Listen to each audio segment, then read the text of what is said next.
El Señor esté con ustedes. Y con tu espíritu. Lectura del Santo Evangelio según San Mateo. Gloria a ti, Señor. En aquel tiempo dijo Jesús a sus discípulos: cuando recen, no usen muchas palabras como los gentiles, que se imaginan que por hablar mucho les harán caso. No sean como ellos, pues su Padre sabe lo que les hace falta antes de que lo pidan. Ustedes recen así: Padre nuestro del cielo, santificado sea tu nombre, venga tu reino, hágase tu voluntad en la tierra como en el cielo. Danos hoy el pan nuestro de cada día. Perdónanos nuestras ofensas, pues nosotros hemos perdonado a los que nos han ofendido. No nos dejes caer en la tentación, sino líbranos del maligno.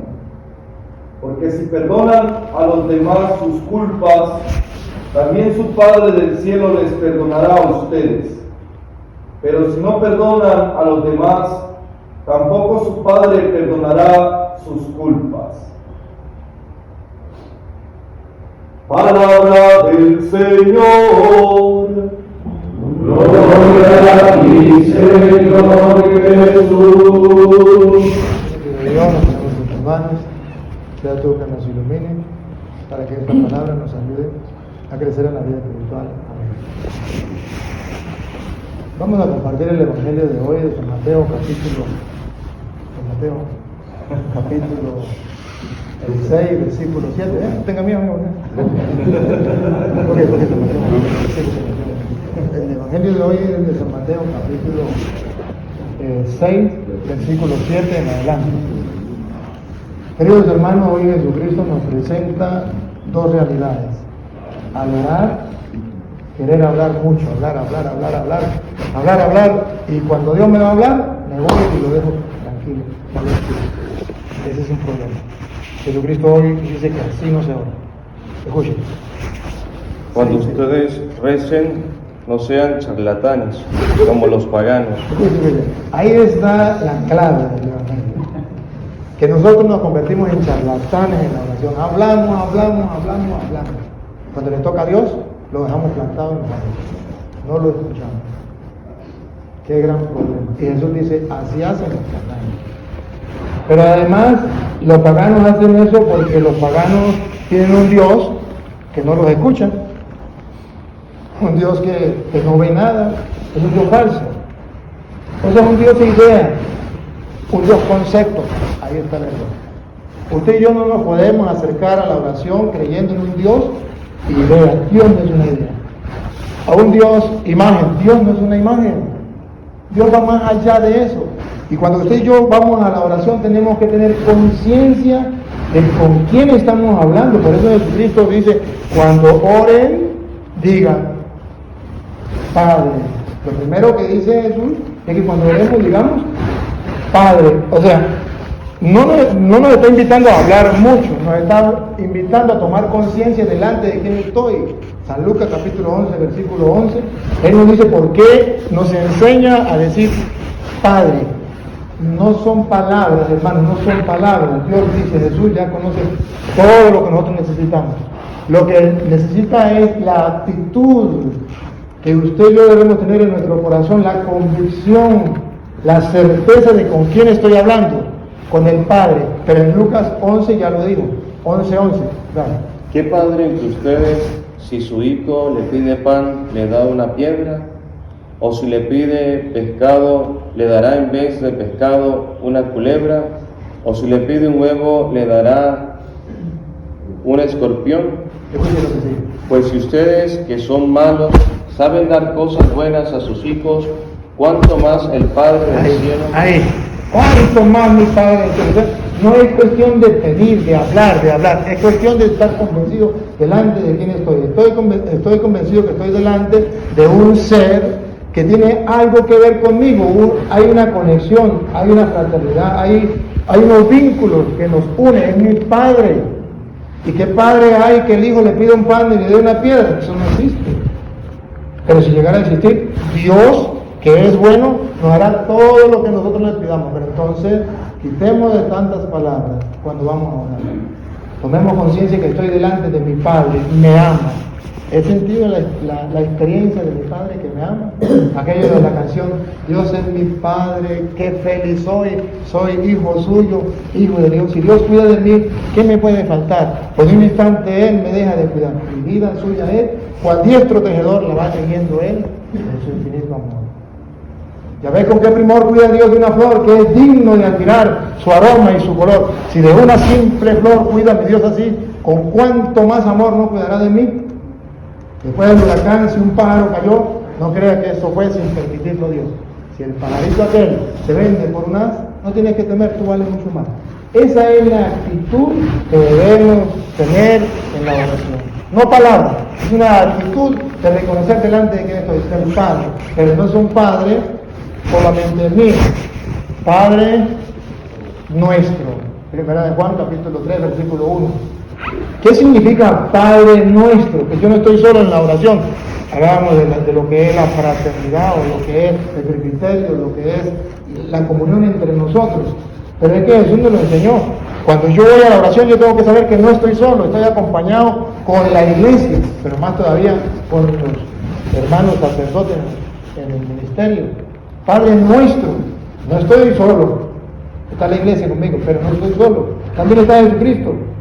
Él es mi hermano mayor, y si yo estoy unido a Él, entonces puedo llamar a Dios Padre, gracias a Jesucristo, que nos adoptó como hijos de Dios en Él. ¿Y qué significa entonces cuando yo digo Padre nuestro? 1 Juan capítulo 3, versículo 1. Miren qué amor tan grande nos ha mostrado el Padre. Ahí. Cuando usted y yo llegamos a la oración, debe sentir, experimentar, gozar, disfrutar, extasiarme en el amor del Padre que nos tiene tan grande, ¿siga? Que nos llamamos hijos de Dios. Entonces no soy yo solo. Por eso digo, Padre nuestro. Nos llamamos hijos de Dios, pero no solamente nos llamamos. Y realmente lo somos. Ese es el gozo de la oración. Cuando yo llego a la oración, yo me gozo, tengo un Padre. Es verdad, no es mentira, es espiritual, pero es el Todopoderoso. Entonces yo me gozo, no estoy solo, estoy con mis hermanos, estoy con mi comunidad, aun cuando celebre la misa solo, aun cuando ore solo, estoy con toda la comunidad. Y esa es la mentalidad del sacerdote, por eso somos sacerdotes, ministros de Dios, que por medio de nuestras manos, la oración del pueblo de Dios se eleva al Señor, que está dispuesto a escucharlo. Él no nos lo va a negar. ¿Habrá algún padre que se niegue? No, mucho menos Dios. Lo somos. Y sigue. Por eso el mundo no nos reconoce, porque no lo reconocemos a Él. Sigue. Queridos, ya somos hijos de Dios, pero todavía se ha manifestado No se ha manifestado lo que seremos. Sabemos que cuando aparezca seremos semejantes a Él. Ahí está el gozo. Ahí está el gozo, hermanos. Cuando yo voy a la oración, estoy convencido que estoy delante de mi Padre, junto con toda la familia de Dios. Por eso Juan, ¿se acuerda? San Juan 1:29 que decía, he ahí el Cordero de Dios que quita el pecado del mundo. ¿Por qué el Cordero de Dios? Porque cada padre de familia pone un cordero por su familia, por sus hijos. Y Dios coloca su cordero por sus hijos, por todos nosotros. Y ese es el Cordero de Dios que quita el pecado del mundo. Entonces cuando yo voy a esa oración, yo siento que hay un papá que me ama a mí, pero nos ama a todos, y que un día vamos a ir al encuentro con Él y seremos semejantes a Él. ¿No nos dice nada esa palabra? Pues si nos dice algo, ahí tenemos que extasiarnos, no con palabras repetitivas o con palabras, no me refiero simplemente repetitivas como digo los evangélicos, repetitivas a un ser, idea o imagen, del cual nos metieron en la cabeza un Dios imagen o un Dios idea. Él no es eso. Él, dice San Agustín, está por encima de nuestra mente y no lo podemos alcanzar. Ese es lo mejor que podemos tener nosotros en Dios. Luego dice, Padre nuestro que estás en el cielo, santificado sea tu nombre. Y ese santificado sea tu nombre significa que yo soy consciente qué persona está al frente mío. De Colosenses 1:16. Yo tengo que ser consciente con quién estoy hablando para santificar su nombre. Porque si yo no sé de quién estoy hablando, el nombre es la persona. Y yo tengo que saber delante de quién estoy. ¿Quién es ese ser? Que es mi Padre. Ajá, y que todos somos sus hijos y que hablamos con Él. Pero ¿quién es Él? Colosenses 1:16 lo dice.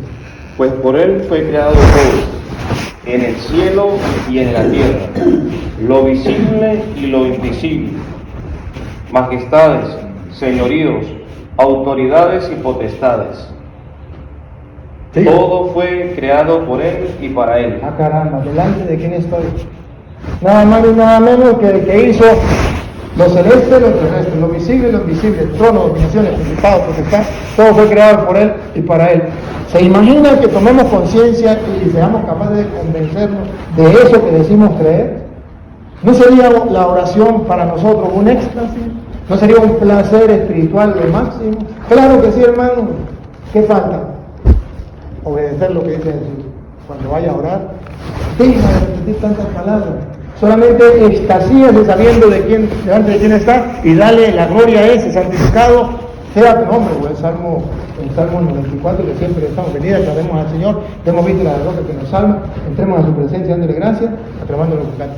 Porque el Señor es un Dios grande, soberano de todos los dioses. Tiene en sus manos las cimas de la tierra, son suyas las cumbres de los montes, suyo es el mar, porque Él lo hizo, la tierra firme que modelaron sus manos. Venid, postrémonos por tierra, bendiciendo al Señor, Creador nuestro, porque Él es nuestro Dios y nosotros su pueblo.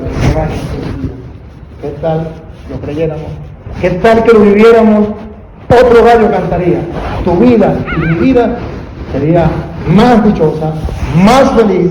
Seríamos sacerdotes del Dios Altísimo, pero lo disfrutaríamos sabiendo qué tenemos en nuestras manos, a quién le servimos, quién es nuestro Dios. Entonces estaríamos felices en las buenas y en las malas. Podríamos pasar toda la vida extasiándonos a cada instante de este regalo que Dios nos da.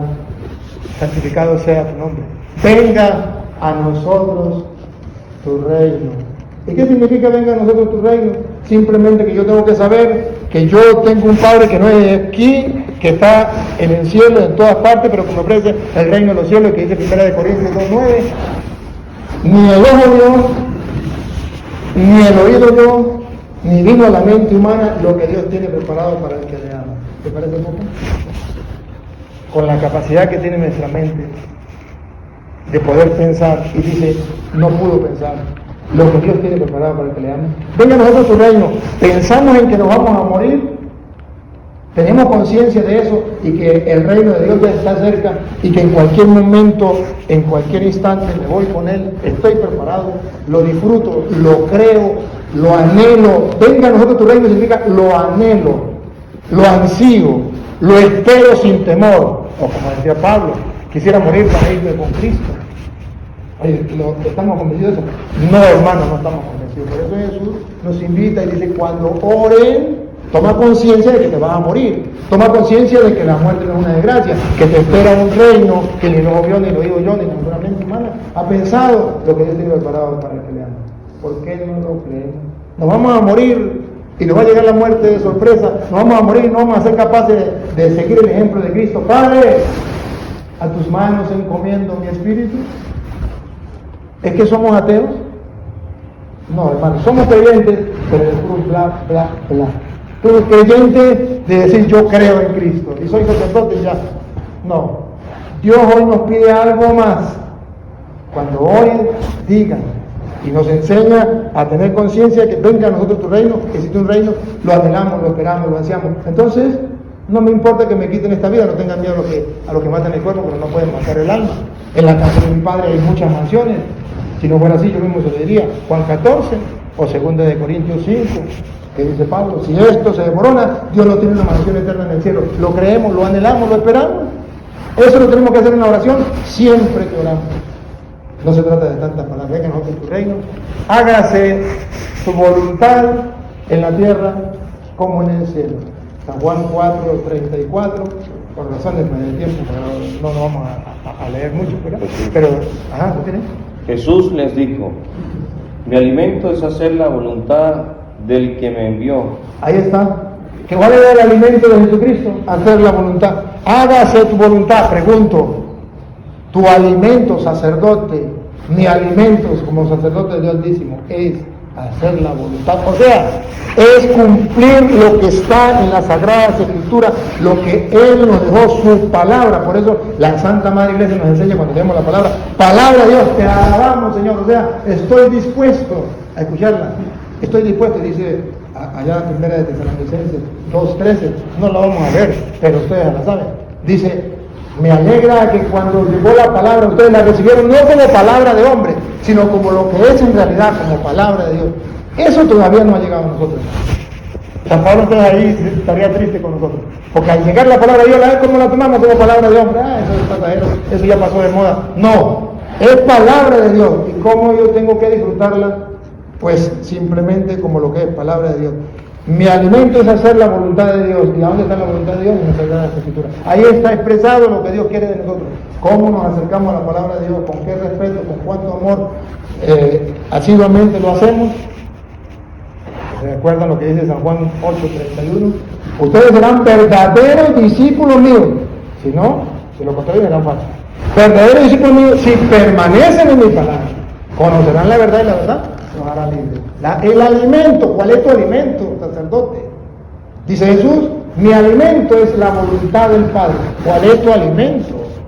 La palabra de Dios, no solo de pan vive el hombre el domingo, sino de toda palabra que sale de la boca de Dios. ¿De qué te alimentas, sacerdote? ¿De qué me alimento? ¿De la palabra de Dios, seguro? Lo demás son palabras que se las llevan viento, dice Jesús. Si no hacemos de esta manera, son palabras. Y el mundo está acostumbrado a puras palabras. Pero Dios ahí sí es más. Dios quiere más. Hágase tu voluntad en la tierra, ¿cómo es? Sí, ahí en la tierra como en el cielo. Danos hoy nuestro pan de cada día. ¿Qué significa danos? No dice dame, dice danos. Danos hoy. O sea que lo que Dios me da a mí, no me lo da a mí solo, me lo da para que yo lo comparta con los demás. ¿Se acuerda de que leí el predicador ayer, de Hechos 4:32? Todos lo tenían en común, nadie consideraba propio sus bienes, era para los demás. El pan nuestro de cada día, dánoslo. Lo que yo tengo, hermano, lo que yo tengo no es mío, es de Dios, me lo dio para que yo lo comparta con el que lo necesita. Y si no lo comparto con el que lo necesita, entonces ¿para qué digo, danos hoy el pan de cada día? Hoy Dios me lo da a mí para que yo lo sepa administrar, yo lo sepa distribuir con los demás. ¿Lo estoy haciendo? Pues no, hermano, nos volvemos egoístas. ¿Cuántos hermanos sacerdotes sufren y yo les metiendo la mano? ¿Cuántas personas en la comunidad necesitan de la comida, de la ofrenda, ojo, ofrenda, algo consagrado a Dios, que se pudre en la casa cural, pero el egoísmo es tanto que se daña y lo botamos, pero no somos capaces de compartirlo con el más necesitado. ¿Creen que eso es orar como Jesús manda? No, el danos hoy significa yo estoy dispuesto a recibirlo para compartirlo con los demás. Y ahí está también el presbiterio, comparto con el presbiterio. Dios nos invita a hacerlo. Danos hoy nuestro pan de cada día. Perdona nuestras ofensas. Yo tengo que saber que Dios es rico en misericordia. Lo he experimentado, pero eso sí. Perdona, no dice mis ofensas. Dice, perdona nuestras ofensas. Porque Dios me perdona a mí, pero también perdona a mi hermano. El problema, dice Jesús, es que yo quiero que Dios me perdone a mí, pero a mi hermano lo juzgo, lo condeno, abro un hueco, lo meto, lo tapo vivo y me monto encima. Porque yo lo vi, porque a mí me consta lo que hizo. Y bien, entonces, ¿por qué digo perdona nuestras? ¿Por qué no digo perdona mis ofensas? Porque dice nuestras ofensas, para tomar conciencia que ese Dios perdona a aquel también, al igual que a mí, y la misma alegría que yo siento cuando Él me perdona a mí, es la alegría que debo sentir cuando Él perdona a mi hermano que falló, que sí falló, y a lo mejor peor que yo, pero que yo siento la alegría de que ese Dios lo rescata. Digo, pródigo, recuerdan lo de Lucas 15:11 en adelante. Pero recuerda que hubo un hijo mayor, ese somos nosotros, que no se alegró porque el hijo había sido perdonado por el padre, más bien se puso bravo. Y la Biblia no dice que entró, dice que el padre le rogó para que entrara a la fiesta. No sé si entró o no entró, yo no estaba de eso. Pero ahí no dice. Pero deja ver que no sabemos si entró o no entró. Lo más de modo que no entró por egoísta. Ese somos nosotros, que no nos alegramos con el perdón que Dios le trae al hermano. Señalamos, juzgamos, lo tildamos para siempre. Y ahí, si mató el gato, será para siempre mata gatos. Qué tristeza dentro de nosotros mismos. ¿Por qué, hermano? Entonces, ¿para qué decimos perdona nuestras ofensas? Pero como nosotros perdonamos, eso ya lo sabemos, como nosotros perdonamos a los que nos ofenden. Sacerdote que odie a otro sacerdote, directo para el infierno. Lo dice el Señor, no lo digo yo. Perdone y serás perdonado, con la vara que mida serás medido. El reino de los cielos, el reino del amor, el reino del infierno, el reino del odio. Eso no se admite en la vida cristiana, pero hay sacerdotes que odian a otros. ¿Cómo se explica eso? Bueno, yo no le odio, pero eso sí, no le hablo. O lleva cuenta del mal, no sabe lo que es perdonar. Perdonar es olvidar. Olvidar no significa que tenga que quitarme el cerebro para no recordarlo, sino que cuando me llegue el recuerdo lo rechazo, el daño que me hizo. Orar por esa persona cuando pueda hacerle bien, se lo hago. Entonces, eso es perdonar. Perdona otra vez que nosotros perdonamos que nos ofenden. No me debe caer en la tentación. Ese no nos debe caer en la tentación. Santiago 1:12 nos presenta esa tentación. ¿Por qué dice no nos debe caer en la tentación? O en las pruebas que tenemos. ¿Por qué? Escuchen. Dichoso el hombre que soporta la prueba, porque después de haberla superado, recibirá la corona de la vida que el Señor prometió a los que lo aman. ¿Por qué dice no me debe caer en la tentación? Significa, ayúdeme a superarla, porque después que yo supere la tentación, el Señor, ¿qué dice? Porque después de haber superado, recibirá la corona de la vida. Porque después que yo supere la tentación, tengo un premio. La tentación no viene para que yo caiga en ello y me desgracie la vida. La tentación viene para que yo la supere y después de superada reciba la corona merecida, el premio de los cielos. Por eso dice, no debe caer en la tentación, que significa, ayúdenme a ser consciente que cada tentación que me llega es un propósito de Dios para que yo crezca en la vida espiritual, para que yo dé un paso hacia adelante en la vida espiritual. Y no la puedo desaprovechar.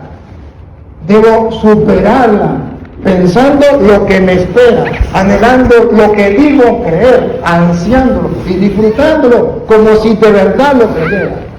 O sea, la fe del conocimiento, la fe de la mente debe llevarla al corazón, de lo que dice allá Romanos 10:9. No la busquen, ellos ya la saben. El que confiese con su labio, pero crea con el corazón, no creer con la mente, creer con el corazón, convicción, que es lo que nos falta. Nosotros lo sabemos, pero nos falta la convicción, llevarlo a la práctica. Y luego dice, lo último, líbranos del maligno. Primera de Pedro, capítulo 5, versículo 8. ¿Qué significa? ¿Cómo usted y yo en la oración decirle a Dios, líbranos del maligno? Primera de Pedro. Sean sobrios, estén siempre alertas, porque su adversario, el diablo, como león rugiente, da vueltas buscando a quien devorar. Resistirle firmes en la fe. Entonces dice Jesús, cuando ore, yo tengo que ser consciente de que tengo un enemigo que me está acechando para hacerme caer. Pero que yo debo aferrarme a lo que creo, resistirle firme en la fe. Mi fe firme significa una fe convencida, traída a la realidad. No me importa un comino que mi compañero no lo crea, que mi obispo no lo crea, que mis amigos no lo crean. Me importa un comino. Yo tengo que creerlo. Porque yo no soy creyente, yo soy creyente, le creo a Cristo, le creo a su palabra, lo disfruto, lo gozo, me extasío, aunque los demás se rían y se burlen de mí. Pero tengo que gustarlo, tengo que saborearlo. Así se resiste al diablo.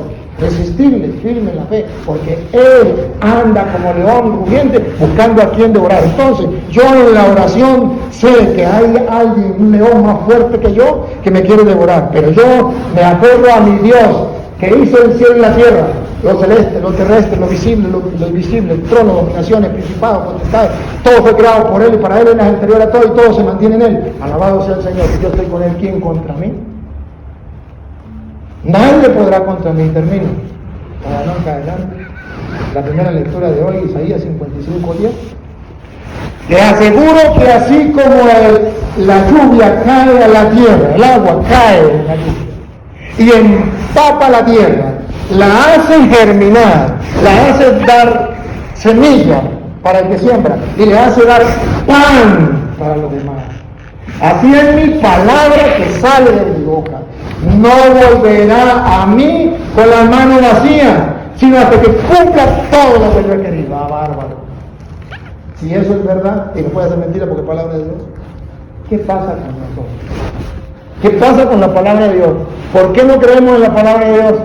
Otro día encontraba a un misionero que me decía, padre, tengo un problema. Y le dije, ¿cuál es el problema? Dijo, que no sé si Jesucristo multiplicó los panes o no. ¿No ves? Y de por qué, porque él siempre había creído que Jesucristo había multiplicado los panes, que él tenía poder para hacer todo y fue capaz de multiplicar los panes, pero el párroco dijo que eso no era así, que era que Jesucristo buscó un muchacho que dijo que hay un pan y entonces después trajo otro y todo el mundo trajo y sobró para todos, ¿ves? Pero entonces Jesucristo no multiplicó los panes. Y le dije, ¿cuál es su problema? Entonces no entiendo su problema. Digo que ahora no sé qué creer. Le dije, pregunto, ¿qué dice la Biblia? Bueno, la Biblia dice que Jesús multiplicó los panes. ¿Y cuál es su problema? El problema es que el párroco dice que Jesús no multiplicó los panes. Y le digo, ¿y a quién debo creerle? ¿Qué dice la Biblia? La Biblia dice que Jesús multiplicó los panes. Pues si la Biblia dice que Jesús multiplicó los panes, Jesús no multiplicó los panes, he dicho, caso cerrado. La tomo no como palabra de hombre, como palabra de Dios que es en realidad el punto. Y ejerce su función en nosotros. Y hace Él que se empape la tierra, germine, dé fruto a través de la palabra de Dios, pero de eso no estamos convencidos, hermano. Ese es el reto que Jesús nos pone hoy. Y si usted y yo lo asumimos, entonces vale la pena vivir como sacerdotes y disfrutamos la vida, y esta vida será emocionante, un paraíso donde Dios nos permite ganarnos la vida eterna en el reino de los cielos, y seremos orgullosos 100% de ser sacerdotes del Dios Altísimo. Nada, ¿no? Pero si no lo disfrutamos así, no sabemos lo que tenemos en mano, no sabemos lo que Dios ha puesto en nuestra mano, y entonces no podemos ayudar al pueblo de Dios. Papá Dios, te doy gracias, porque a través de tu palabra nos iluminas cómo es que tenemos que orar. ¿Cómo tenemos que llegar ante ti sin muchas palabras? Simplemente conociéndote, extasiándome en tu presencia, dejando que tu palabra obre en nosotros y que la fe sea una fe de convicción. Y a ti, Dios, que quiere que todos los hombres se salven y lleguen al conocimiento de la verdad, a ti sea la gloria, el honor, el poder, la adoración por los siglos de los siglos. Amén.